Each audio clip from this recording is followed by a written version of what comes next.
திருத்தணியில் வெளுத்து வாங்கும் கனமழை, சாலையில் பெருக்கெடுத்து ஓடும் மழைநீர் கழிவுநீர், பொதுமக்கள் கடும் அவதி.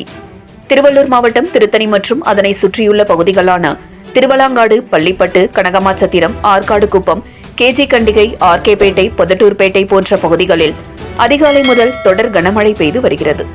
இதனால் திருத்தணி மலைக்கோவில் பகுதியில் பச்சரிசி மலையிலிருந்து உருண்டோடும் தண்ணீரின் காரணமாக மழை தண்ணீர் பெருக்கெடுத்து செல்வதால் கோவிலுக்கு வரும் பக்தர்கள் அவதியடைந்துள்ளனர்.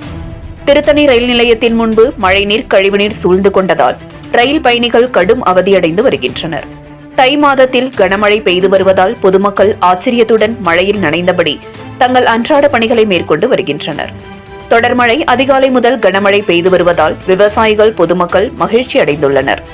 திருத்தணியில் மார்க்கெட் பகுதி, ரயில் நிலைய பகுதி, பைபாஸ் பகுதி போன்ற பகுதிகளில் மழை தண்ணீர் கழிவுநீர் செல்வதற்கு நெடுஞ்சாலைத்துறை கால்வாய்கள் கட்டிய பிறகும் ரூபாய் 15 கோடி மதிப்பீட்டில் கால்வாய் பணிகள் முடித்த பிறகும் இந்த கால்வாய்களில் முறையாக தூர்வாரவில்லை.